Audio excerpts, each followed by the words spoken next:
ओम भूर्भुवः स्वः अमृतांगाय विद्महे कलारूपाय धीमहि तन्नो सोमो प्रचोदयात्। हरे कृष्णा। आप सभी को पौष पूर्णिमा और शाकंभरी जयंती की हार्दिक शुभकामनाएं। हिंदू धर्म में पौष पूर्णिमा का विशेष महत्व बताया गया है। पौष मास के शुक्ल पक्ष की पूर्णिमा तिथि को ही पौष पूर्णिमा कहा जाता है और इसी दिन को शाकंभरी जयंती के रूप में भी मनाया जाता है। पौष पूर्णिमा के दिन चंद्र देवता की, सूर्य देवता की, भगवान श्री हरि की विशेष रूप से पूजा की जाती है। साथ ही भगवान शिव की पूजा भी आज के दिन करनी चाहिए। इस दिन पवित्र नदियों में स्नान करने के साथ ही दान जरूर करना चाहिए। कहते हैं पूर्णिमा की तिथि पर किया गया दान कई गुना पुण्य देने वाला होता है। पूर्णिमा के दिन पवित्र नदियों में किया गया स्नान या गंगा जल से किया गया स्नान, चाहे वो घर पर ही किया गया हो, आपके सभी पापों का नाश करने वाला होता है। कहते हैं अगर जाने अनजाने में कोई गलती, कोई पाप आपसे हुआ हो तो पूर्णिमा का दिन सबसे उत्तम दिन होता है अपने पापों का प्रायश्चित करने के लिए। साथ ही इस दिन किए गए दान से आपके पितर भी प्रसन्न होते हैं। अब सुनिए पौष पूर्णिमा की व्रत कथा। द्वापर युग में एक समय की बात है कि यशोदा जी ने श्री कृष्ण से कहा, हे कृष्ण, तुम सारे संसार के उत्पन्न करता, पोषक और उसके संहार करता हो। आज कोई ऐसा व्रत मुझसे कहो जिसे करने से मृत्युलोक में स्त्रियों को विधवा होने का भय न रहे और ये व्रत सभी मनुष्यों की मनोकामनाएं भी पूर्ण करने वाला हो। तब श्री कृष्ण कहने लगे, हे माता, आपने अति सुंदर प्रश्न किया है। मैं अब आपसे ऐसे ही एक व्रत को सविस्तार कहता हूँ। सौभाग्य की प्राप्ति के लिए स्त्रियों को 32 पूर्णिमा का व्रत करना चाहिए। इस व्रत के करने से स्त्रियों को सौभाग्य संपत्ति की प्राप्ति होती है। यह व्रत अचल सुहाग देने वाला होता है। यशोदा जी कहने लगी, हे कृष्ण, सबसे पहले इस व्रत को मृत्युलोक में किसने किया था और इस व्रत में कौन सी कथा पढ़ी या सुनी जाती है, इसके विषय में भी विस्तार पूर्वक मुझसे कहो।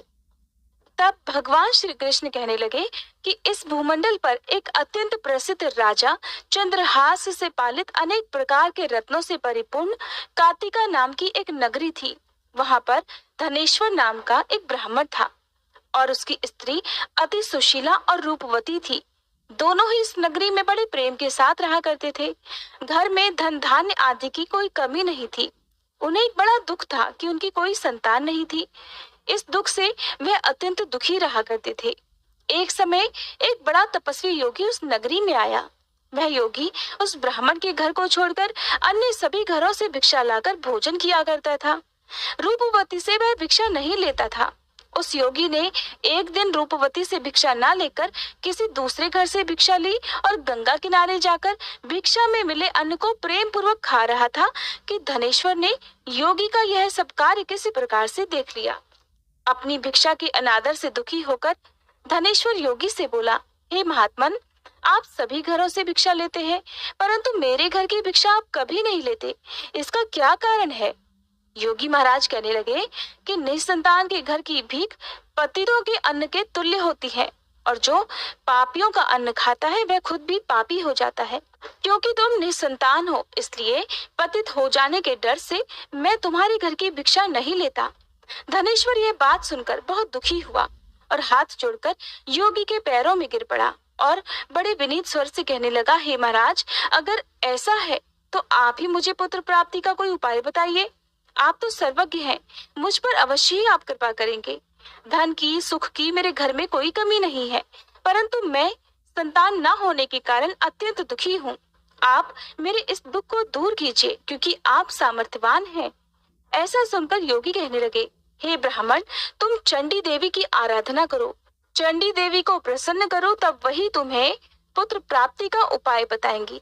घर आकर उसने अपनी पत्नी से सारा वृतांत कहा और वह स्वयं तपस्या करने के लिए वन में चला गया। वन में जाकर उसने देवी चंडी की उपासना की और उपवास किया। देवी चंडी ने 16वें दिन उसको स्वप्न में दर्शन दिया और कहा, हे धनेश्वर, जा, तेरे पुत्र होगा, परंतु वह 16 वर्ष की आयु में ही मृत्यु को प्राप्त हो जाएगा।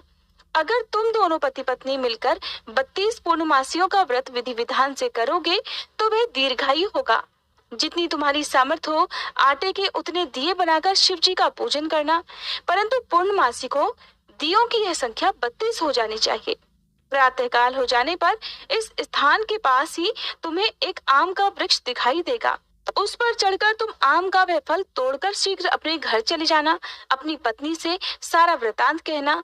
ऋतु स्नान के बाद वह स्वच्छ होकर श्री शंकर जी का ध्यान करके उस फल को खा लेगी। तब शंकर जी की कृपा से उसे गर्भ ठहर जाएगा।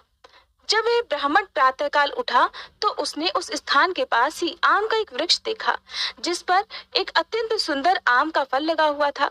उस ब्राह्मण ने आम के वृक्ष पर चढ़कर उस फल को तोड़ने का प्रयास किया, परंतु वृक्ष पर कई बार प्रयास करने के बाद भी वह चढ़ नहीं पाया। तब तो ब्राह्मण को बहुत चिंता हुई। विघ्न विनाशक गणेश जी की वह वंदना करने लगा कि हे दयानिधे, अपने भक्तों के विघ्नों का नाश करके उनके मंगल कार्यों को करने वाले, हे दुष्टों का नाश करने वाले, रिद्धि सिद्धि के प्रदाता, आप मुझ पर कृपा करके इतनी शक्ति दे कि मैं अपने मनोरथ को पूर्ण कर सकूं।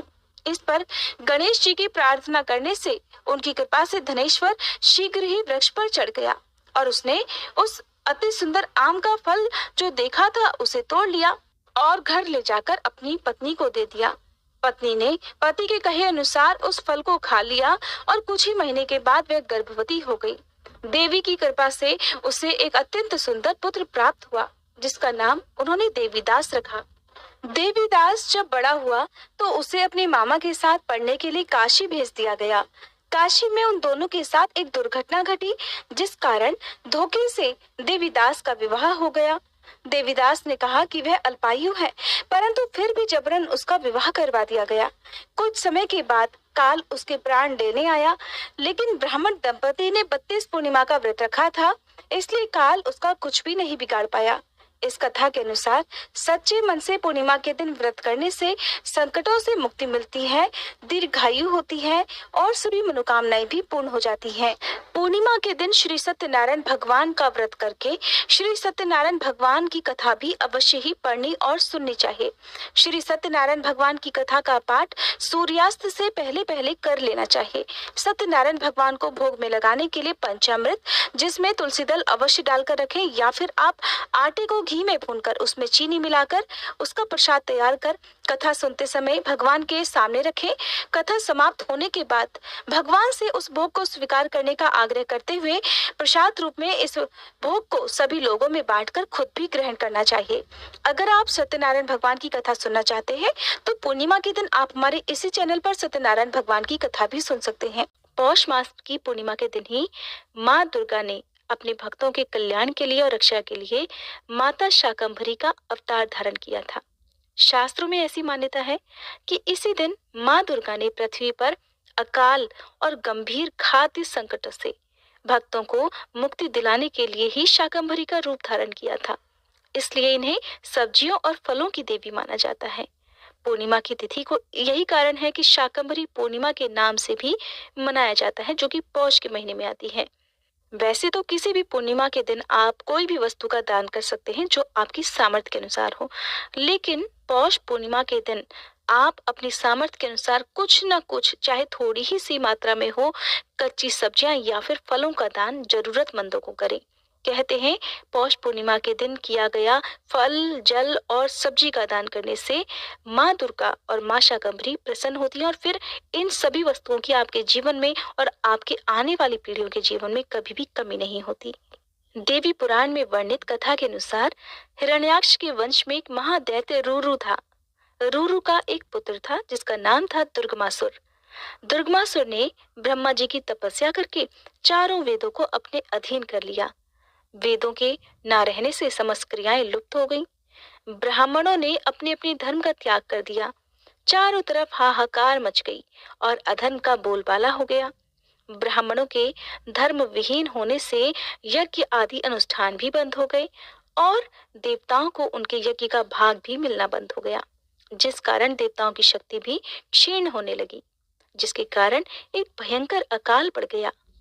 किसी भी प्राणी को जल नहीं मिल रहा था। जल के अभाव में वनस्पति भी सूख गई, जिसके कारण भूख और प्यास से समस्त जीव जंतु मरने लगे। दुर्गमासुर की देवों से भयंकर लड़ाई हुई, जिसमें देवताओं की हार हो गई। अतः दुर्गमासुर के अत्याचारों से पीड़ित देवतागण शिवालिक पर्वतमालाओं में जाकर छुप गए और माँ जगदम्बा का ध्यान, जप, पूजन और स्तुति करने लगे।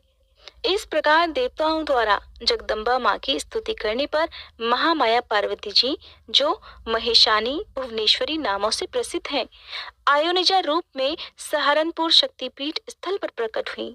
समस्त सृष्टि की दुर्दशा देखकर जगदम्बा माँ को बड़ा दुख हुआ। उनकी आंखों से आंसुओं की धारा प्रवाहित होने लगी। उनके आंसुओं की धारा से देखते ही देखते सभी नदियां और तालाब पानी से भर गए। देवताओं ने उस समय माँ की शताक्षी देवी नाम से आराधना की। शताक्षी देवी ने एक दिव्य सौम्य स्वरूप धारण किया। चतुर्भुजी माँ कमलासन पर विराजमान थी।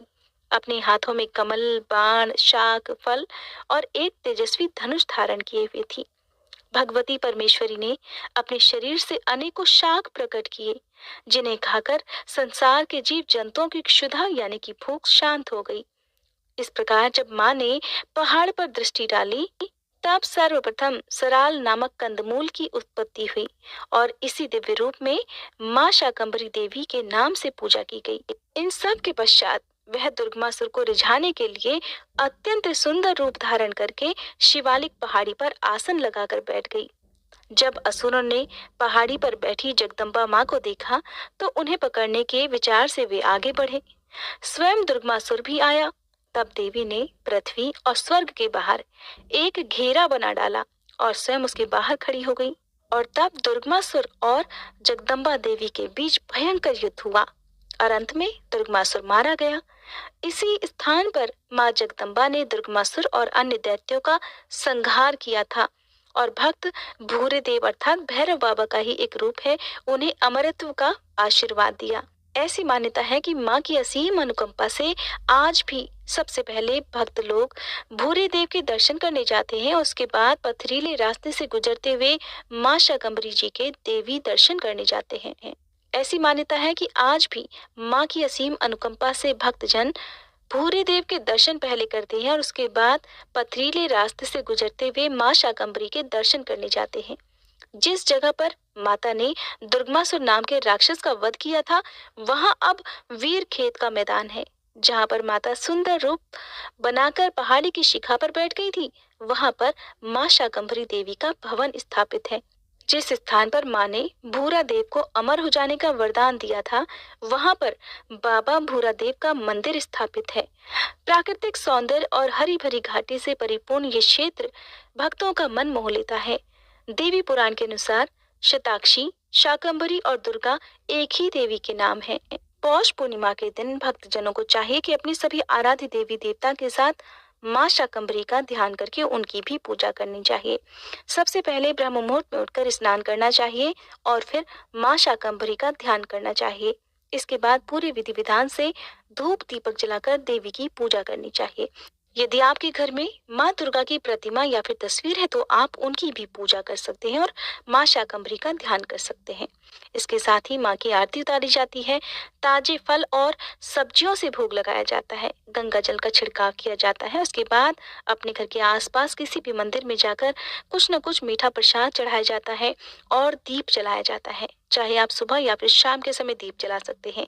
आप अपनी सामर्थ्य के अनुसार कच्ची हरी सब्जियां हो या कोई भी सब्जी हो, आप उसका दान जरूरतमंदों को आज के दिन अवश्य करें। इसके साथ ही माँ शाकंभरी की कथा भी अवश्य सुने।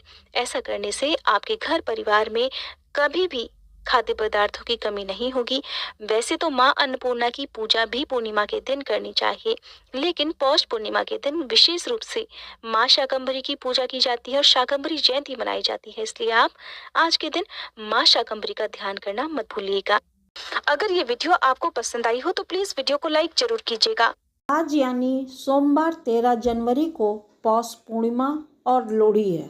इस शुभ अवसर पर बड़ी संख्या में साधक गंगा समेत पवित्र नदियों में आस्था की डुबकी लगा रहे हैं। साथ ही पूजा, जप, तप और दान पुण्य कर रहे हैं। इसके साथ ही लोहड़ी की भी तैयारी कर रहे हैं। पौष पूर्णिमा तिथि पर गंगा स्नान करने से जन्म जन्मांतर में किए गए पाप नष्ट हो जाते हैं। साथ ही माँ गंगा का आशीर्वाद प्राप्त होता है। पौष पूर्णिमा पर रवि योग का संयोग बन रहा है। इस योग में गंगा स्नान और पूजा जप तप करने से साधक को अच्छे फल की प्राप्ति होती है। आइए जानते हैं आज का शुभ मुहूर्त। सूर्योदय सुबह 7:15 पर, सूर्य अस्त शाम 5:45 पर, चंद्रोदय शाम 5:04 पर। शुभ समय ब्रह्म मुहूर्त सुबह 5:27 से 6:21 तक। विजय मुहूर्त दोपहर 2:15 से 2:57 तक। अभिजीत मुहूर्त दोपहर 2:09 से 12:51 तक। गोधूली मुहूर्त शाम 5:42 से 6:09 तक रहेगा। निष्ठा मुहूर्त देर रात 12:03 से 12:57 तक रहेगा। अशुभ समय राहु काल सुबह 8:54 से 9:53 तक रहेगा। गुलिक काल दोपहर 1:49 से 3:07 तक रहेगा।